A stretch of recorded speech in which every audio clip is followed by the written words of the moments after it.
the second half. Here comes Gooden gonna score the 2 and 1. Full drive inside. Stop. Hang on a pivot. Turnaround jump shot is good. Jordan Battle with a nice spin move. Kicks it down low. Fardaws, Big Maple with the finish. What's up, everybody? Another episode of the Straight Outta WAC podcast. I'm here in good old Sandy, Utah at my office of my full-time job. If you need an appraisal, reach out to Home Base Appraisal Management. This isn't a marketing gig. I just have to throw it out there because I'm at the office. But as you can see, I have Daryl and Chelsea. Today's special guest, Tarleton women's basketball coach Misty Wilson joins us, as it is Tarleton week as we get ready to preview the Texans men's and women's basketball teams. Misty, thanks for joining us this afternoon. Absolutely. I know it's kind of a busy time for you as you keep putting together a schedule. You keep, get your team all put together. I mean, how's the summer been so far? It's been good. We got a little time with our kids this summer, and that was good and productive. And moving into the school year, it's been pretty seamless, and it's been fun so far. Can't complain.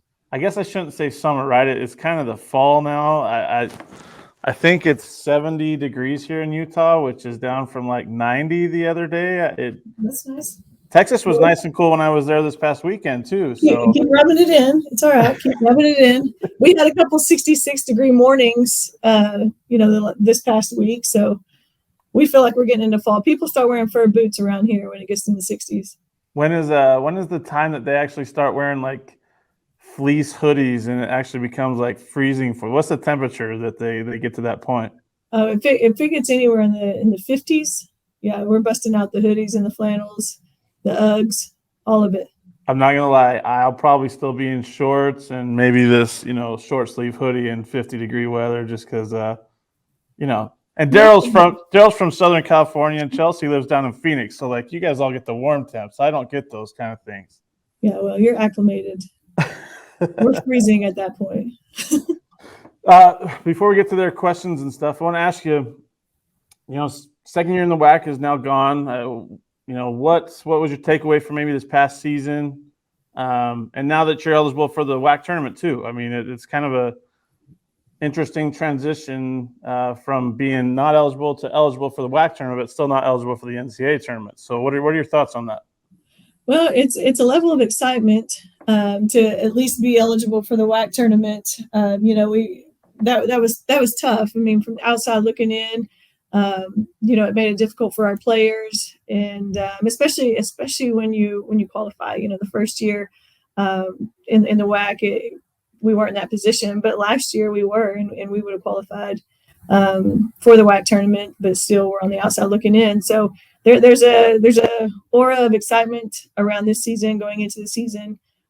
It feels like it has a great deal more purpose for our players, I think.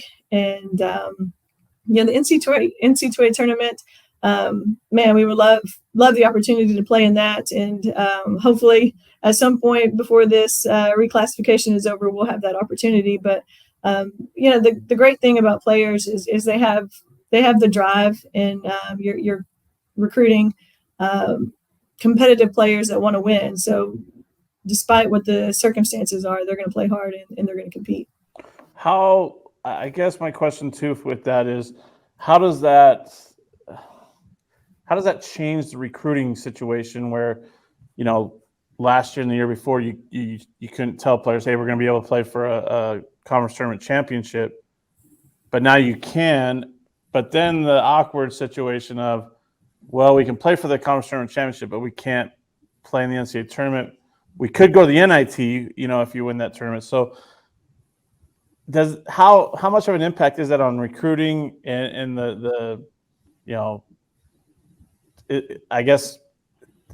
just how much of an impact is that on recruiting?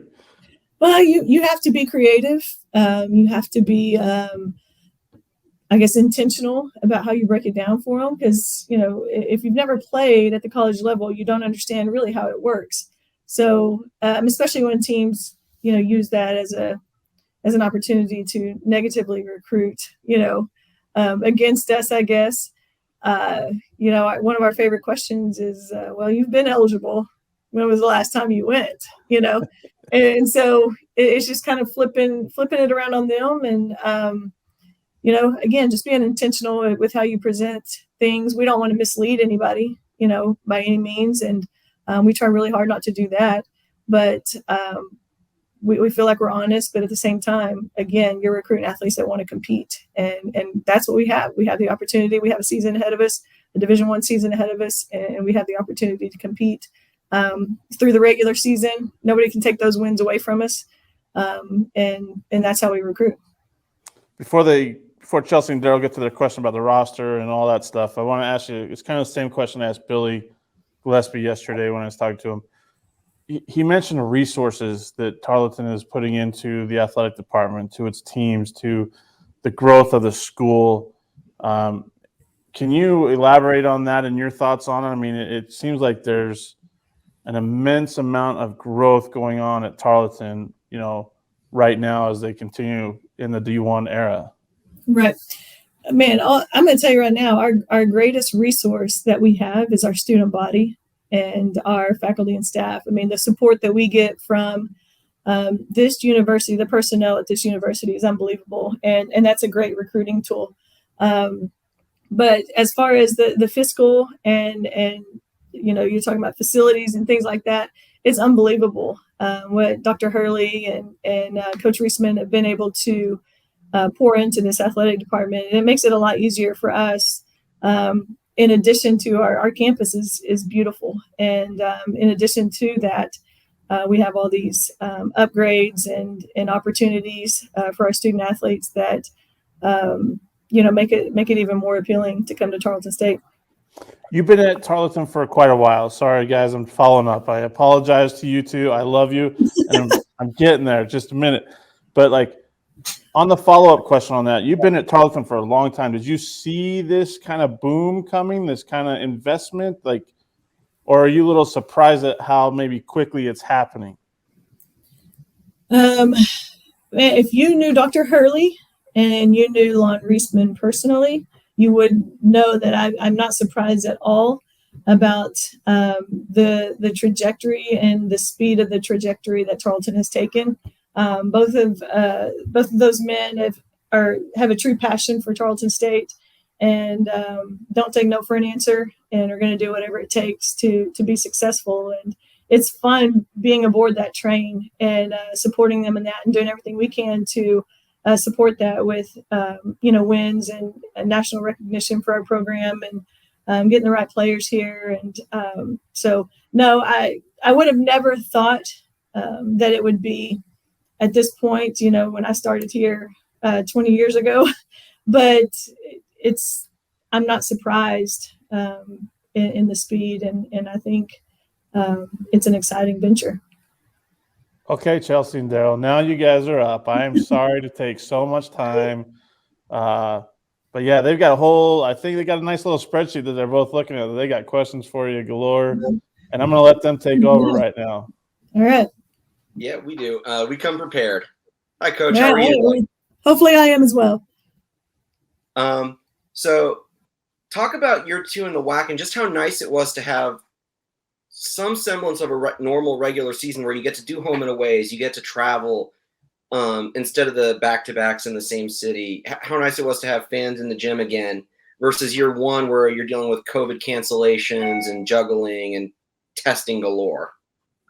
Oh, it was remarkable. I think the biggest thing is having fans in the gym. I mean, that's a huge boost to our student athletes and coaches alike, not just our student athletes. But it's been great. Even a normal summer, as you're reclassifying, you're trying to navigate, the change of having a summer available to you, but now you've got COVID, and it's like, full go. Oh no, we're going to back up. It's been stop go. And so to have an actual summer where we get to plan things and execute them and, have our players be a part of that consistently has been great. When you look at last year, when you look at last year, there was a 4-win year-over-year improvement from year 1 to year 2. And it could have been a couple more, really. You guys were in a lot of your games. How do you feel about where you guys are at after 2 years in the WAC? I feel pretty good about it. I mean, I saw a tremendous amount of growth, and we felt like we let a few games. I feel like there's some games that last season that got away from us a little bit, whether it be with just poor execution down the stretch or whatnot. We were in just about every game that we played, and could have easily been a 20-win season for us in our second year of reclassification. So we feel really good. The first year, I think we won 9 total games, and last year we finished at 16, and didn't have, again, the opportunity to play in the conference tournament, so didn't have those games available to us. But I feel really good about where we're at. This will be the first full year that we've got like a full Division I team. I mean, we felt like it was the right thing to do to keep some of those Division II kids that we recruited at that level on our team. And man, they maximized their talent and did everything they could to set us off in the right direction. And we're going to do everything we can to continue that. And as we talk more about this D1 transition, what part of the WAC do you think made this transition maybe easier, just specifically being in the WAC, and what aspects of it made it kind of a difficult transition as well? So the WAC specifically, wow, what a great question. So I think I'll start with the most difficult part was navigating the travel. There were times when we got stuck in Chicago for a few days, and just navigating, that with a whole team and trying to get a flight out and things like that, and knowing you've got, games on the other side of that made it difficult. But I think the WAC has really been supportive and understanding. I feel like, especially on the women's side, I can only speak for our side of things, but in conference calls, in the head coaches gatherings, I feel like everybody's open and transparent. There's not this idea that, if they don't agree that we should be playing in the conference tournament, they're not afraid to say that, and that helps us. I mean, that helps to have that perspective. I mean, we're going to vote to play and whatever else, but I think the transparency and the openness and the honesty, I guess, amongst the coaching staffs on the women's side has been really great, and I think has made this this reclassification easier for us. Coach, off of the year that CBU had in 2020-21, the 26-1 year, there was talk of transitioning, reclassifying programs, abolishing that ban. Where do you sit on that kind of side of the coin? I think if a university believes that they can make that transition and fulfill all the requirements that the NC2A has, then they should be allowed to do that. I think there's so many athletes available now, as opposed to maybe whenever that rule was put into place, that teams can logistically go in and compete immediately. And I know there's a lot of stuff behind the scenes that probably contributes to that, that I don't deal with. But I think from my perspective as a coach, I think you can do this, reclassify and go in and compete in the NC2A tournament. And you're seeing that. In the sport of basketball, you're seeing a lot of these transition teams, prove that to be true. And so I think if they're able to attain those results, I think it's a disservice to the student athlete to take that away from them. Misty, I want to ask you, you go back to what you were talking about, the WAC and the travel logistics stuff. I'm going to put you under the gun a little bit here. What's the worst travel experience that you've had thus far as members of the WAC? Very curious about that. Worst travel experience was, again, getting stuck in Chicago. That's not a bad experience, though. That's the Windy City. Well, it is, but when you don't have a rental car available to you and you've got a team full of players and you're walking to the nearest restaurant because all you have is a minivan to shuttle people, it makes it pretty difficult. So, there was no charters available. Our charter bus had already dropped us off and taken off to his next assignment. So, that was. Whereas you're not going to bait me into saying something about any of these other schools. So I'm going to go Chicago State because, I have nothing to lose by answering that way. There you go. I love it. What how do you like the logistics right now with all the Texas schools? You got Abilene Christian about an hour away. Now you got UT Arlington too. Obviously you got Stephen F. Austin, Sam Houston. Sam Houston leaves, but you got UTRGV in South Texas. I mean, it's got to be nice to have a closeness, I guess, and also to maybe be able to establish those rivalries. I shouldn't say rivalries. That causes me a great deal of pain on Twitter sometimes. Yeah. But you know what I'm saying, that Right. you get these regional rivalries that can be created as you compete for conference championships. Yeah, I think it's great. I think it's a great balance. That's what the WAC affords us right now. Is you've got some games in Texas now, and which helps with the travel. But then you also have places that are alluring to recruits, where that you get to go, to different places and travel to different states, and that's fun. That helps build team camaraderie, chemistry, life experiences for these student athletes. And I think having these Texas schools, but also having schools like Seattle that are so far out. But some of these kids, this is the only opportunity they ever get to go outside the state of Texas or whatever. And so it provides that opportunity for them.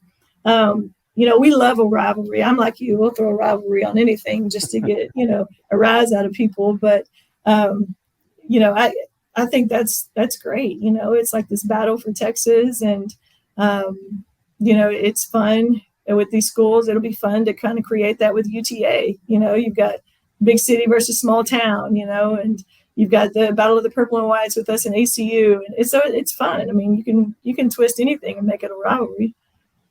Tell that to, I'm glad you said that. I may cut that out and put that out there for other fan bases to really realize that situation. But you won't see me on Twitter. You won't see me on Twitter too much. I stay off of that.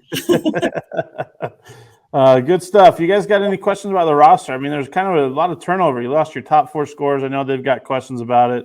And I'll get to that. We'll get to that right now, because I didn't want to come back in, but I did because I wanted to ask about the regional rivalries and travels. So have at it, Chelsea and Daryl.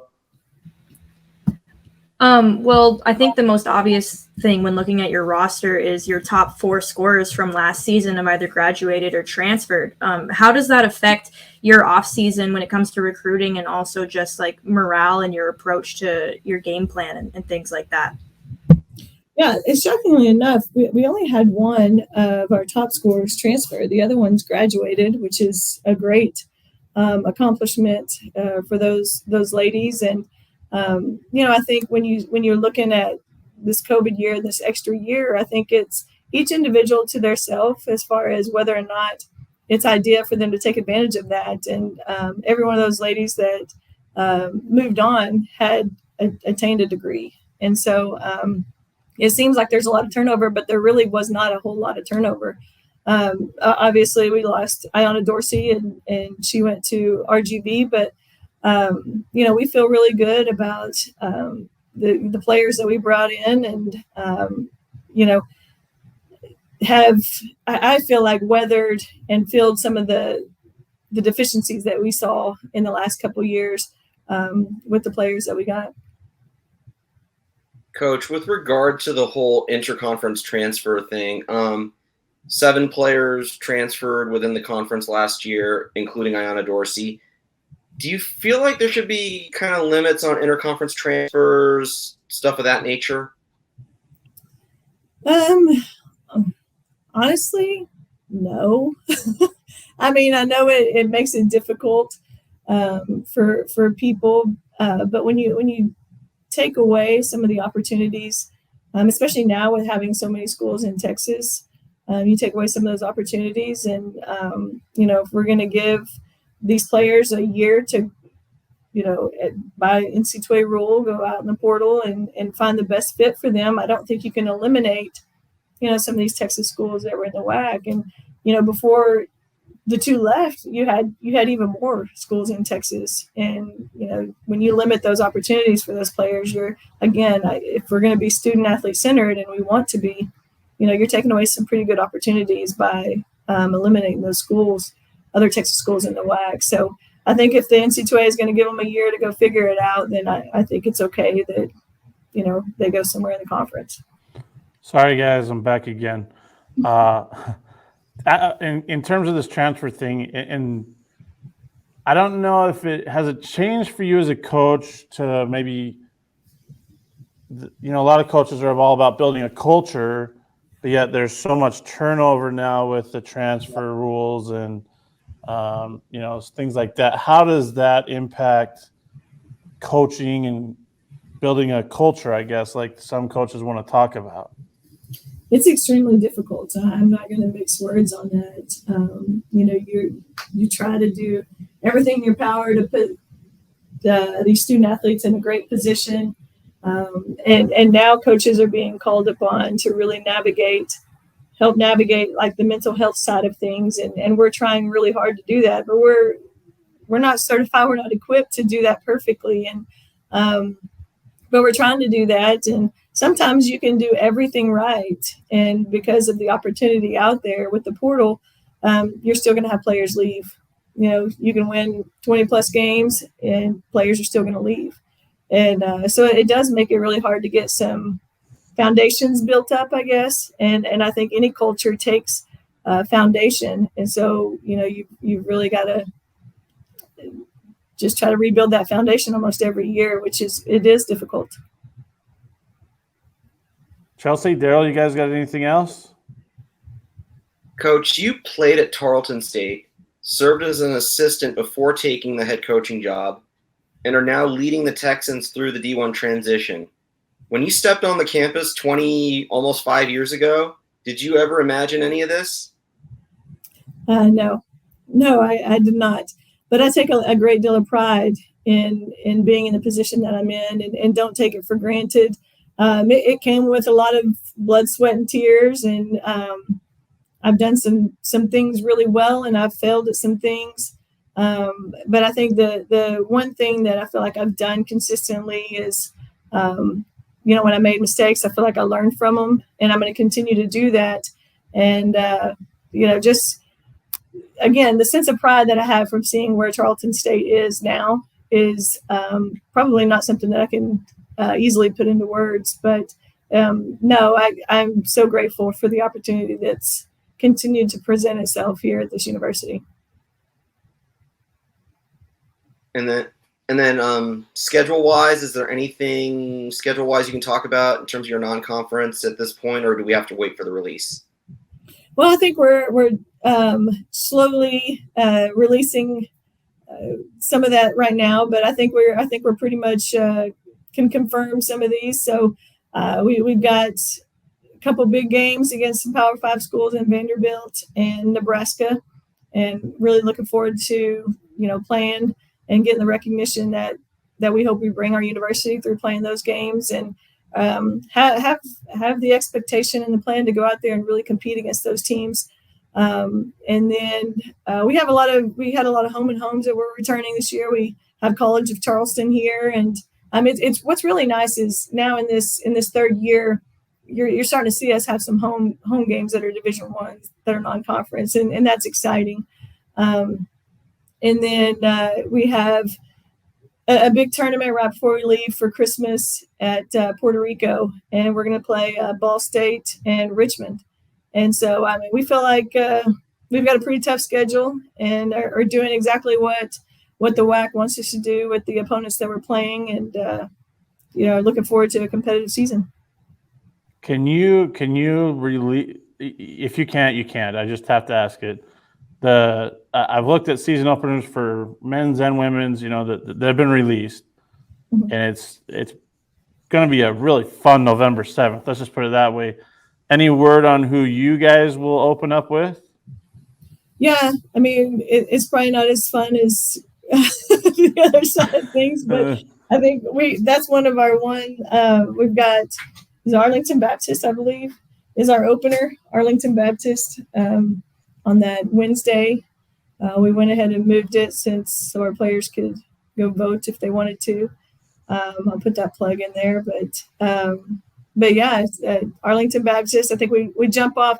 Last year we jumped out of the gate with Arkansas, and that was a learning experience. You don't want your first real game experience to be that caliber of team maybe, especially with the young group.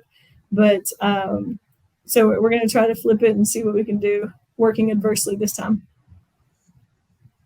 Chelsea, Daryl, anything else for Coach Misty Wilson? Everybody, that is Tarleton women's basketball head coach Misty Wilson. Misty, we really appreciate taking the time out. Texans are in their third year of the Division I transition, eligible for the WAC tournament this year. You heard Misty Wilson say that had it been last year, you guys would have been eligible to play in Las Vegas. It's an exciting time for Tarleton. I mean, you said it.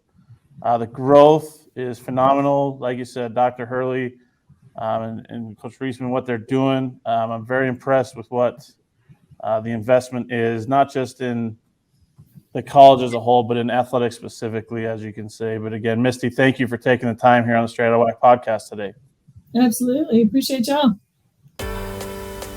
Thanks for listening to the Straight Outta WAC podcast. You can find us on Apple Podcasts, Spotify, and other podcasting platforms. Be sure to subscribe so you never miss an episode. Remember to follow us on Twitter at WAC Hoops Digest and Facebook under WAC Hoops Digest for all your WAC Hoops news and information.